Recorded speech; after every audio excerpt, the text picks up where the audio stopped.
소가 남자나 여자를 받아서 죽이면 그 소는 반드시 돌로 쳐서 죽일 것이요 그 고기는 먹지 말 것이며 임자는 형벌을 면하려니와 소가 벌레 받은 버릇이 있고 그 임자는 그로 말미암아 경고를 받았을 때 단속하지 아니하여 남녀를 막론하고 받아 죽이면 그 소는 돌로 쳐서 죽일 것이고 임자도 죽일 것이고 여기까지 20좀 전 거 29절 28절이죠. 28절. 여러분 소가 남자나 여자를 받아서 죽이면 그 말은 그 소로 인해서 그 이게 이제 소가 좀 가끔 고피필 망아지가 돼가지고 다칠 수가 있죠, 그죠? 우리 장로님 같은 경우도 뭐 소가 저기 해가지고 아버님이 여기서 이제 돌아가셨다고 말씀 여러 번 들었는데 소가 그 물리적으로 이렇게 이제 그럴 수가 있어요. 그런데 이럴 경우에 소가 사실은 그 무슨 이렇게 지각력이 있어가지고 이렇게 분별력이 없음에도 불구하고 그 소는 반드시 죽이라고 되어 있죠, 그죠? 돌로 쳐 죽이고 고기는 먹지 말라고 되어 있죠. 왜 고기를 먹지 말아야 되는 거죠? 뭐 소 죽이는 거는 이해하겠어, 그렇죠? 근데 죽인 소가 고기를 왜 먹지 말아야 되는 거죠? 그러니까 이 소를 죽여야 되는 거죠. 소를 죽이는데 고기를 먹여서는 안 된다고. 그 소의 고기를 먹으면 안 된다고. 왜 고기를 먹어서 안 되는가 하면 부정하기 때문에 그런 겁니다. 부정하기 때문에. 그리고 이 말 속에는 이 죽인 소를 가지고 그 뭐랄까 이 주인 입장에서는 누구지? 그러니까 이게 원래 소 주인의 입장에서는 소 죽인 것까지는 이해하는데 이 고기가 아깝잖아요. 아까우면 어떻게 해야 되겠죠, 그래? 고기를 팔든가 먹든가 뭐 이렇게 소비할 수 있겠죠. 그렇게 하지 마라 그 말이에요. 그러니까 요걸로 인해서 이득을 취하지 말라 그 말입니다. 충분한 배상이 충분하게 거기에 합당한 벌을 받아야 된다, 형벌을 받아야 된다 그 말이에요. 이렇게 한 거예요. 이해되시나요? 예. 먹지 말 것이며 임자는 형벌을 면하는 거니까 형벌을 면하는 방식이 뭐다? 완전히 죽여서 폐기하는 거예요. 그래서 그에 대해 책임을 진다 그 말이에요. 그러니까 핵심적인 건 뭐냐? 사람의 생명이 중요하다 그 말이에요. 그 얘기를 하려고 하는 거예요. 29절 시작. 소가 벌레 받는 버릇이 있고 그 임자는 그로 말미암아 경고를 받았지. 이 말은 소가 그 평소에 지금 뭐 이렇게 사람 해칠 수 있는 그런 좀 이렇게 길들이지 않은 소다 그 말이에요. 요거를 주인이 안다 모른다. 안다 그 말이에요. 이건 알고 있음에도 불구하고 단속하지 아니하여 남녀를 막론하고 받아 죽이면 그 소는 돌로 쳐 죽일 것이고 임자도 죽일 것이며. 기가 막히죠? 이거는 거 보고 이제 우리 현재 전문 용어로 미필적 고지라고 그러죠? 미필적 고지? 맞죠? 미필적 고지라고 그러죠? 그죠? 형사 용어로. 그러니까 뭐라고 해야 되나? 밀필적 고의. 그러니까 옥상에서 저도 가끔 예전에 그런 충동이 좀 일어나던데 돌멩이 같은 거 있으면 던지고 싶은 심정이 나잖아요. 맞아 틀려요. 근데 그 돌멩이에 던졌을 때 지나가는 사람이 저기 하면은 머리에 박으면 가는 거잖아요. 그걸 알기 때문에 내가 이제 주춤하고 이렇게 했거든요. 근데 이걸 알면서도 옥상에서 던진다는 거는 그거 맞으면 죽는다는 거 아는 거잖아요. 재수없으면 맞으면. 근데 그걸 알면서 던진 거는 그건 살인이다 그 말이에요. 지금 그 얘기 하는 거예요. 저기 되시죠? 그러니까 지금 계속 무슨 얘기를 하고 있는가 하면 여기에 따라서 이제 사람의 생명에 대해서 계속 지금 강조하는 겁니다. 그렇죠? 네. 동물이 됐건 뭐가 됐건 살인하지 말라 그 말이에요. 지금 쉽게 간단하게 얘기해서. 그런 얘기를 하는 거예요. 정리되시죠? 그 다음에 30절 시작. 만일 그에게 속죄금을 부과하면 무릇 그 명령은 그것을 생명의 대가로 낼 것이요 아들을 받든지 딸을 받든지 이 법궤대로 그 임자에 행할 것이며. 똑같은 내용이죠. 30, 좀 전 거. 만일 그게 속죄금을 부과하면 그 말은 임자가, 그러니까 피해자가 가해자한테 합의를 하고 싶다 그 말이에요. 합의. 그러니까 속죄금 합의금이다. 우리 식으로 합의금을 얘기한 거예요. 여기 피해에 따른 합의금을 이 사람 요구하면, 예를 들어 이 사람이 자기 아들이 소에 치여 죽었다 그러면 이 사람 필요한 아들인 거잖아요. 그러면 이 사람 요구하면 상대방한테 야, 네 아들을 나한테 줘 이렇게 될 수 있다 그 말이에요. 아니 왜요? 그러니까 이런 식으로 상대방이 요구하는 그 피해를 받은 사람 입장에서 요구하는 요구 조건, 뭐 같은 그 조건 그대로 100% 들어줘야 된다 그 말 이렇게 쓴 거예요. 그러니까 이 속죄금 이 말은 이제 원어적인 덥다 그런 뜻이 덥다. 신학적 용어로 써놨어요. 부속사적 용어로 써놨습니다. 그러니까 핵심적인 건 뭐냐? 피해자의 생명이 중요하다 그 말이에요. 그 피해자의 생명이 절대로 피해가 제거돼서 안 된다. 이런 뜻을 얘기하려고 하는 겁니다. 31절. 시작. 아들을 받든지 딸을 받든지 이것도 똑같은 내용이에요. 아들과 딸이 희생되는 거 얘기합니다. 이 법규대로 그 임자에 행할 것이며 이거 같은 내용입니다. 32절. 소가 만일 남종이나 여종을 받으면 소 임자가 은 30세겔을 그의 상전에게 줄 것이요 소는 돌로 쳐서 죽겠지만 계속 이제 서로 인해서 발생되는 거죠. 그렇죠. 발생되는 건데 남종이나 여종을 받으면 이 말은 상해를 입히면 그 말이에요. 이건 죽이는 경우도 있겠습니다만 상해. 근데 여기서 이제 등장한 단어가 30세겔이죠. 여러분 30세겔이 기억나는 자리가 있죠. 여러분 30세겔이 여러분 신약에 들어오면 어디였어요? 여러분 기억나세요? 그렇죠, 그렇죠. 바로 고역입니다. 여기 지금 우리 예수님께서 그러니까 그 팔렸죠. 가론 유다에서 팔리죠, 그죠? 팔릴 때 우리 예수님 팔린 대가가 얼마였었어요, 여러분? 유다가 30세겔이었죠, 그죠? 은 30세겔. 그러니까 은 30세겔은 구약에 와서 보니까 뭐였어요? 보니까 구약이 무슨 대가? 그 종의 대가예요, 종의 몸값이죠. 그러니까 우리 예수님께서 이 땅에 뭘로 오셔서? 종으로 오신 거예요. 종으로. 우리의 종이 오셔서 종의 몸값으로 팔리셔서 십자가에서 우리의 대속의 제물이 되신 거예요. 이게 전부 다 하나의 그 계시적 용어입니다. 용어. 이런 표현들이 다. 할렐루야? 근데 당시 여러분 종이라는 거는 물건이에요. 물건. 그냥 이렇게 인격이 아니란 말이에요. 그 다음에 33절 시작. 사람이 구덩이를 열어두거나 구덩이를 파고 덮지 아니하므로 소나 나귀가 거기에 빠지면 그 구덩이 주인이 잘 보상하여 짐승의 임자에게 돈을 줄 것이요 죽은 것은 그가 차지할 것이니. 요 말은 이제 부주의로. 그러니까 요 구덩이는 학자들은 크게 두 가지로 갈리던데 저는 셈으로 봅니다. 근데 어떤 사람은 이제 곡식을 보관하는 하나의 창고 구덩이를 팠다고 그래요. 근데 이런 정도 구덩이 가지고 죽을 것 같지는 않아요. 내가 보기에. 근데 셈은 굉장히 깊어요. 그렇죠? 여러분 그 이스라엘은 사막 지역에 우물이 우리처럼 생각하는 바로 이렇게 그 물이 이렇게 솟아나는 자연 이런 데가 아니에요. 그렇죠? 굉장히 깊이 들어가 있어요. 맞죠? 그러니까 이게 구덩이에 빠져 죽을 때면 소가 빠져 죽으면 이런 곡식 창고 정도 가지고는 사실 안 죽거든요. 뭐 시골에서 살아봤죠. 그렇죠? 깊은 데 빠져버렸을 때 사람도 죽는단 말이에요. 빠져버리면. 근데 그런 경우에 이제 얘기를 한 거예요. 참고로 여러분 소에 대한 이해를 좀 성경 이해를 좀 가질 필요가 있는데 하나님 앞에 드려지는 제물이 여러 가지가 있죠. 그죠?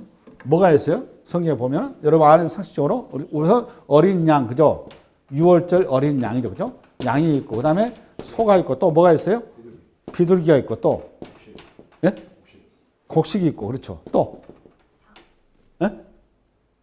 요 외에는 더 이상 기억이 안 나죠. 염소도 있어요. 염소 있어요, 없어요? 근데 우리 성도들이 이제 강의를 안 들으시다 보니까 염소 그러면 양과 염소 비유 때문에 요거는 절대로 제물이 될 수 없다 이렇게 이해를 하세요. 맞죠? 그런 인식이 되는데 그 이해를 깨기 위해서 레위기서 16장 한번 열어봐봐, 동우야. 시작. 여호와께서 모세에게 이르시되 내 형 아론에게 이르라 성소에 휘장한 법궤의 속죄소 앞에 아무 때나 들어오지 말라. 그리하여 죽지 않도록 하라. 이는 내가 구름 가운데서 속죄소 위에 나타남이니라. 아론이 성소에 들어오려면 숫송아지를 속죄 제물로 삼고 순양을 번제물로 삼고. 그러니까 아론이 성소에 들어오니까 아론이 제사장 직무를 수행하기 위해서는 먼저 본인이 속죄를 받아야 됩니다. 정결함을 입어야 돼요. 그래서 본인용 뭘 지켜서 본인용 속죄물이 뭐가 필요하냐? 숫송아지와 순양이 필요한 거예요. 지금 이해되셨죠? 송아지, 여기서 숫송아지 그러니까 여러분 새끼로 이해하시죠? 어린 양 할 때 어린 양도 몇 년 된 거였었죠, 여러분? 우리 우리 출애굽기 하셨잖아요, 여러분. 유월절 몇 년 됐어요? 그렇지, 1년이죠. 1년 된 어린 양이라고 그랬죠, 그죠? 어린 순양이었죠, 그것도. 요거 각각 세 가지 의미 제가 다 얘기했죠? 기억나신 분 있으세요? 1년 되고, 또 그 다음에 어리고, 그 다음에 수컷이고, 세 가지 의미가 뭐였어요, 여러분? 기억 안 나셔? 안 나시면 곤란해요. 제가 안 가르쳐 주겠어요. 이거는. 가 설교 들으셔. 유튜브 떠 있으니까. 알으셔야 돼요, 여러분들. 그거를. 그래야 성서를 바로 아시는 거예요. 여기 숫송아지가 보통 어느 정도 생각하면 새끼가 아니에요. 송아지 이것도 1 내지 3년 사이입니다. 그러니까 우리 식으로 말하면 가장 좋은 거 그 말이에요. 가장 좋고 가치 없고 최고의 우리로 최상품을 나한테 가져오라 그 말입니다. 속죄 제물로. 할렐루야. 이게 여러분 그러니까 송아지가 속죄 제물 중에 하나님 앞에 드린 제물 중에서 가장 귀한 겁니다. 송아지는 소가. 그다음에 이제 염소가 등장을 합니다. 염소가 4절 시작. 거룩한 세마포 속옷을 입으며 세마포 속바지 몸에 입고 세마포 띠를 띠며 세마포 관을 쓰지니 이것들은 거룩한 옷이라 물로 그의 몸을 씻고 입을 것이며 이스라엘 자손의 회중에게서 속죄 제물로 삼게 하여. 그러니까 이제 아까는 아론이 속죄하는 거였죠, 그죠? 이제는 아론이 속죄가 됐으니까 아론이 누구를 속죄해 주는 거죠? 이제 이스라엘 백성을 속죄해야 되겠죠? 그러니까 여러분 이거 대속죄일을 얘기 써놓은 거예요, 이게. 속죄. 여러분 알고 대속죄일. 1년에 한 번 하는 거. 그때 아론이 먼저 속죄함을 입어야 되고 정결한 된 다음에 그 다음에 제사장을 설 수 있는 거예요. 그 다음에 백성들 이제 속죄가 되는데 백성들 속죄 제물로 등장한 거는 소가 아니라고. 뭐요 보니까? 뭐요? 속죄물이? 뭐요 보니까? 속죄 제물로 삼게 하여 이스라엘 자손의 회중에게서 속죄 제물로 삼게 하여 순염소 2마리와 번제물로 삼게 하여 순양 1마리를 가져갈지니라. 그러니까 이스라엘 백성을 위한 속죄물이 뭐였어 보니까? 순염소입니다. 순염소. 참고하고 계십시오. 할렐루야. 그러니까 그 소는 이스라엘 백성들 입장에서는 최고의 그 하나님 앞에 드리는 제물이며 동시에 소는 충성스러운 가축이죠. 그러니까 1등 상품의 그 제사입니다. 제사목록 1호예요. 이게 제사목록 1호가 소하고 소인데 소하고 또 뭐가 또 있는가 하면 향신료가 있어요. 이 향신료 두 가지는 바로 현금화할 수 있는 대표적인 제물이에요. 이게 굉장히 중요한 그 제물입니다. 제물. 소가. 그렇게 귀중한 거를 지금 오늘 본문을 가지고 얘기를 하고 있는 거예요. 이 이해를 가지고 본문을 들어갑니다. 앞으로 다시 출애굽기 넘어가 봐요.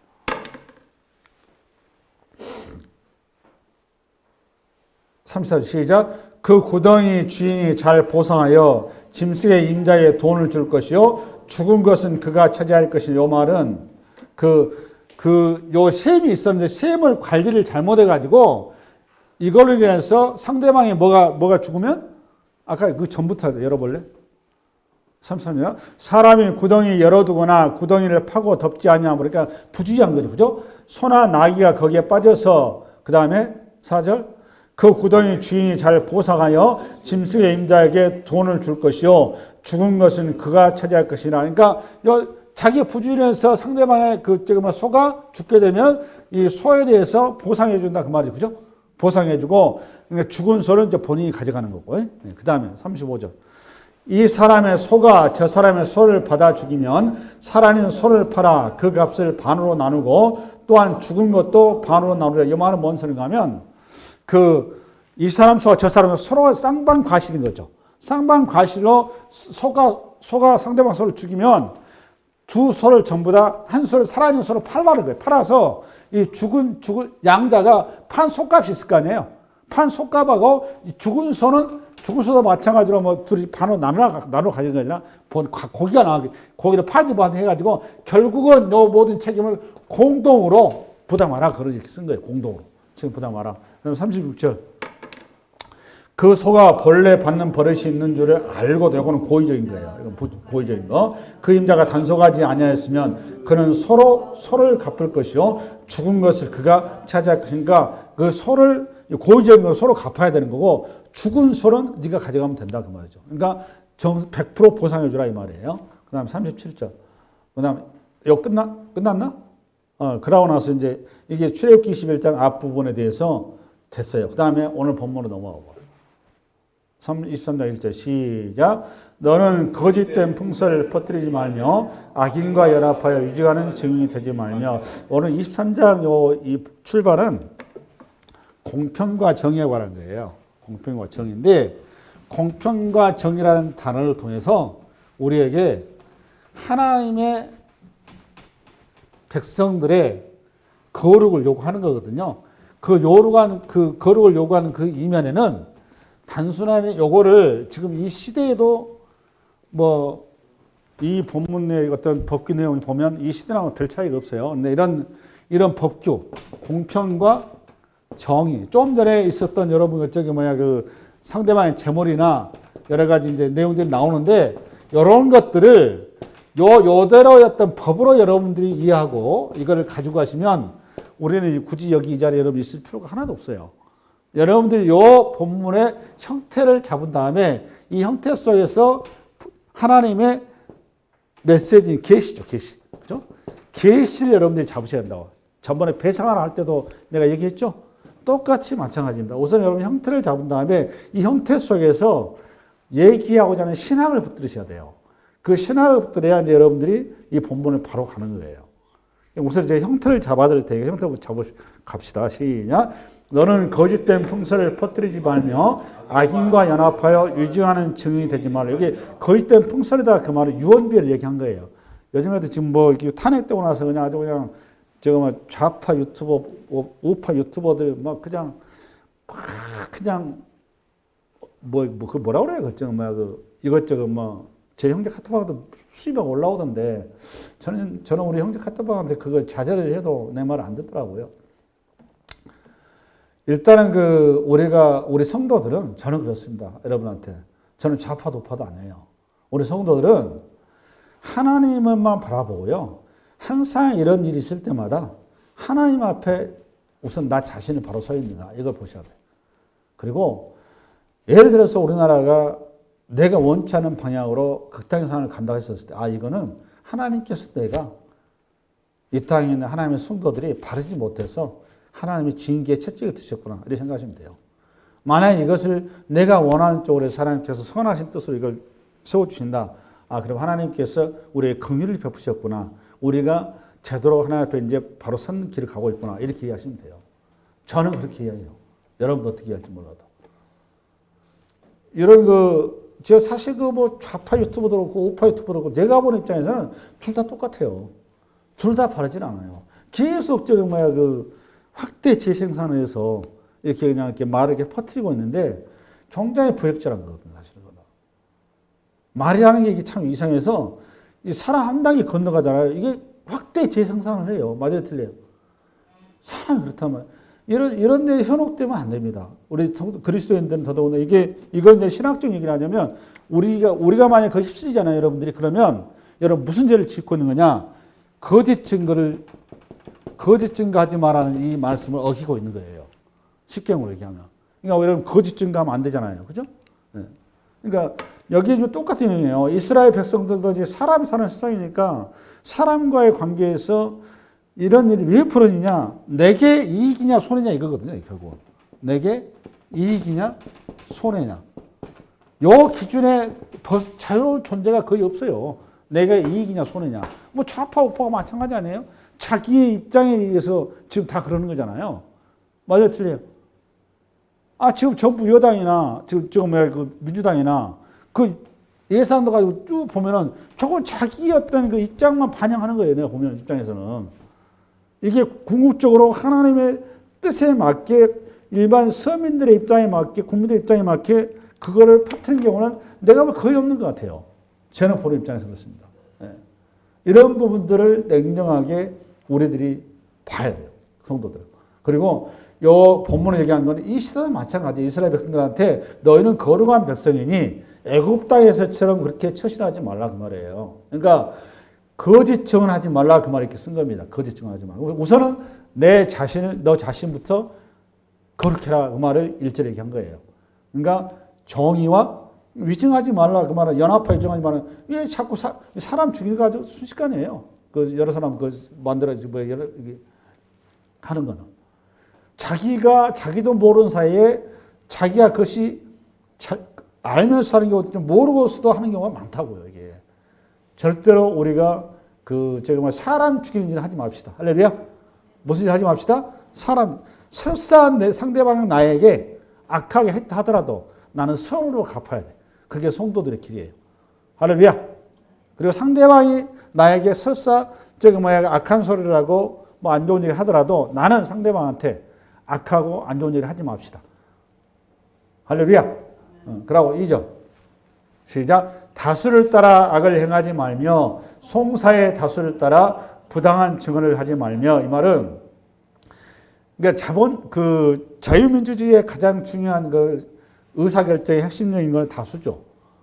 그렇죠. 여기 이제 원문에 들어가면 다수라는 표현은 높은 자리 그런 뜻이에요. 높은 자리. 이스라엘 같은 경우는 재판 같은 걸 할 때 어떤 신문 같은 거 할 때 의견을 들을 때 청취할 때 낮은 사람의 의견부터 먼저 들어요. 왜 그런가 하면 높은 사람을 딱 잡아버리면 나머지 사람들은 자기들 관계없이 높은 사람을 따라가 버리잖아요.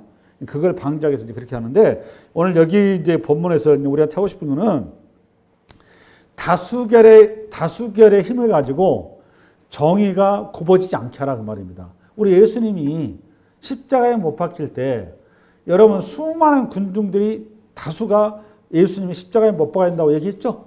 그랬어요? 안 그랬어요? 맞아요? 틀려요?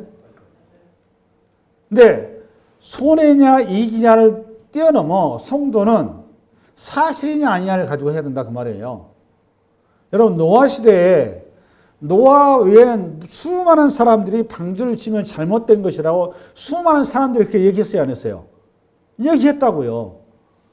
근데 여러분 뭐가 맞는 거예요? 노아가 방주 짓는 게 맞는 거라고요. 그러니까 성경에는 다수의 원칙이 아니에요. 그러니까 여기서 말하고 하는 건 뭐냐? 손해냐 이익이냐, 나에게 손해냐 이익이냐 그런 개념을 가지고 하지 말고 이게 말씀에 합당하냐 아니냐를 가지고 판단하라 그 말이에요. 이렇게 한 거예요. 다수를 따라 악을 행하지 말며 송사의 다수를 따라 부당한 증언을 하지 말며. 할렐루야. 그 다음에 3절 시작. 가난한 자의 송사라고 해서 편벽대에 두둔하지 말며. 이 말은 뭔 말인가 하면 가난하다고 해서 가난한 사람에게 동정심으로 편들지 말라 그 말이에요. 뭐가 중요하다 그 말이죠. 그러니까 뭐가 중요하다. 좀 전에 했잖아요. 사실이 중요하다 그 말이에요. 정의가 중요하고 공의가 중요하다 그 말이에요. 지금 요 얘기하려고 하는 거예요. 이게 재판과 관련된 용어잖아요. 그죠? 네. 그러니까 가난한 자의 송사라고 해서 편벽대에 두둔하지 말고 하면 동정심에 의해서 재판하지 말라 그 말이에요. 사실은 사실대로 명확히 하라 그 말입니다. 그 다음에 4절 시작. 내가 만일 내 원수의 길들인 소나 나귀를 보거든 반드시 그 사람에게 돌을 찌며. 이 말은 사람과 사람 간의 관계에서 서운하면 예를 들어서 나하고 우리 장로님하고 사이가 안 좋으면 장로님하고 나하고 사이에서 끝나면 좋은데 내가 장로님만 미운 게 아니라 장로님 권사님이랄지 자녀까지 미워 이런 짓을 하지 말라는 말이에요. 쉽게 해서. 그런 소리예요. 무슨 말인지 이해가세요? 여러분 이해를 돕기 위해서 하는 얘기예요. 그러니까 감정을 확대하지 마라 그 말이에요. 그러니까 상대방이 사람이면 사람으로 끝나지 상대방의 소나 짐승이나 상대방 재물까지 그냥 내가 악감정 가지고 있으면 안 된다 그 말입니다. 그 얘기를 한 거예요. 그러니까 요거를 이제 눈은 눈으로 이는 이로 우리 한번 배웠죠. 그 원칙의 연장선이라고 생각하시면 되는 거예요. 그러니까 이런 걸 이제 재판 용어는 연자제라고 그러죠. 연자제 아시죠? 부모의 죄가 누구한테 이어지는 거죠? 자식한테 이어져가지고 예전에는 우리 형님이 육사 들어갈 때 육사에 들어가는 심사 나올 때 집안에 빨갱이가 있었냐 없냐 그거 따지잖아요. 그 조사 나오고 굉장히 신분조사 그러던데 그걸 하지 마라 그 말입니다. 이 얘기가. 그러니까 이거는 우리가 신학적으로 얘기한 게 우리의 원죄는 우리가 아담하고 우리하고 관계 있어요 없어요? 아담하고 우리하고 관계 있어요 없어요? 여러분 관계 있다고 생각하면 여러분 아직까지 여기에 자유롭지 못해요. 여러분이 선악과를 따먹으신 거예요. 우리가 2000년 전에 예수님하고 십자가에 못 박힌 거지. 할렐루야? 내 말 이해 가시나요? 내 말 이해하시나요? 여러분 아담이 범죄할 때 우리는 아담이 허리에 있었다니까. 여러분이 우리가 아담의 죄가 우리한테 유전이 된 게 아니라니까.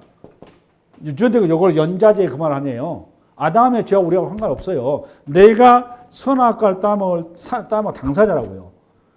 예수님이 십자가에 못 박힐 때 내가 못 박혔다고요. 예수님이 부활하실 때 내가 부활한 거예요. 그러니까 예수님이 십자가에 죽었다 부활할 때 내가 예수님의 허리에 있었단 말이에요. 할렐루야. 여러분 창세기에 나오잖아요. 창세기에 보면 아브라함이 멜기세덱에게 11절을 드릴 때 레이는 그때 당시 있었어요, 없었어요?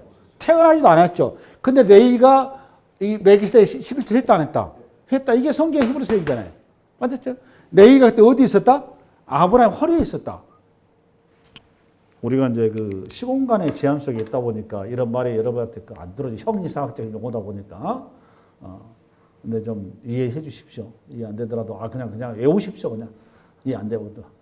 그 다음에 5절 시작. 너가 만일 너를 미워하는 자의 나귀가 짐을 싣고 엎드러짐을 보거든 그것을 버려두지 말고 그것을 도와 그 짐을 부딪히냐. 그러니까 내 원수라도 원수하고의 관계이지 원수의 집안이나 그 재물은 미워하지 말고 너는 서로로 선대하라 그 말이에요. 할렐루야. 그 다음 6절. 너는 가나안 자의 송사라고 정의를 굳게 하지 마. 똑같은 얘기죠. 아까 얘기했죠. 그러니까 그 가나안 자의 송사라고 해서 그 편을 들지 말고 바르게 하라 그 말이에요. 바르게 하라. 동정심을 가지고 그 편을 들지 말라 그 말이에요. 그렇다고 해서 가난하니까 돈 없다고 해서 또 무시하지도 말고 두 가지가 다 얘기되는 거예요. 할렐루야. 그 다음에 7절.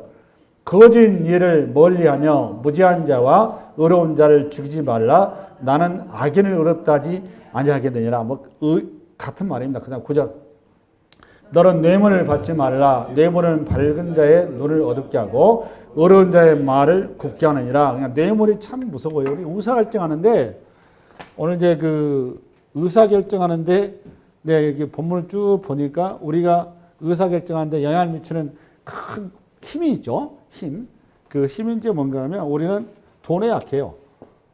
돈에 약하고 그 다음에 권력에 약해요. 권력에. 그죠? 결국은 내 이익에 약하고. 맞아요? 그러니까 요 얘기를 지금 한 거예요. 지금 계속해서. 돈과 권력과 이익에 우리 약한 거예요.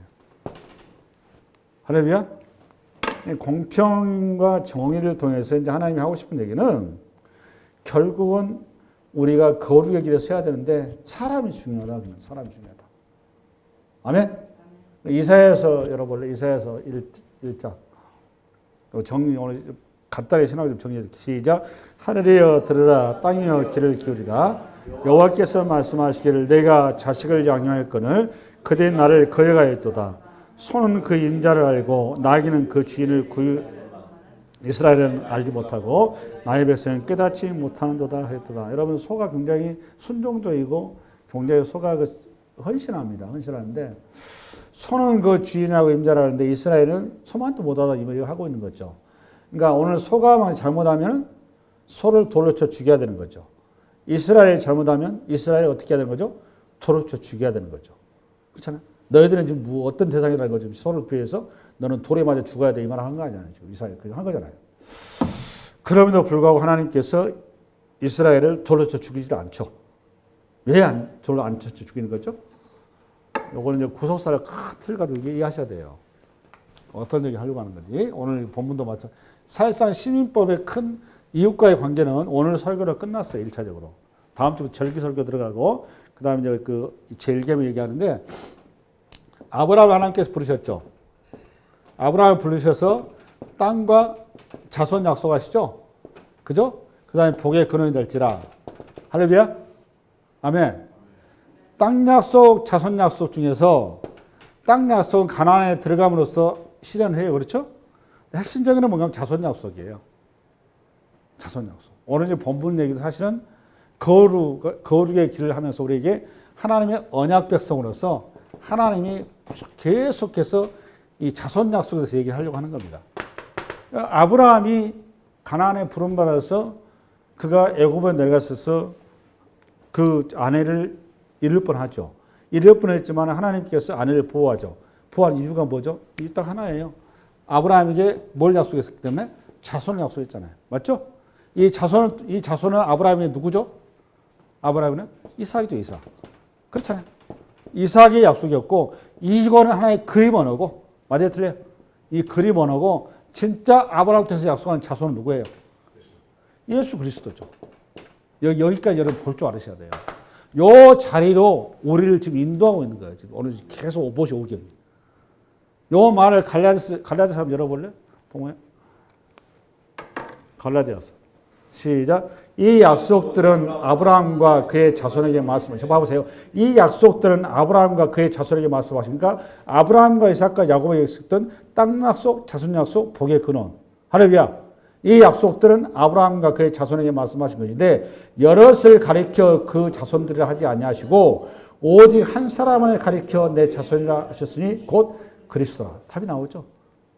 사도 바울도 성령의 영이 임하고 나니까 이건 안 거예요. 결국은 구약의 모든 얘기는 그리스도가 한 얘기를 쓰는 겁니다. 할렐루야.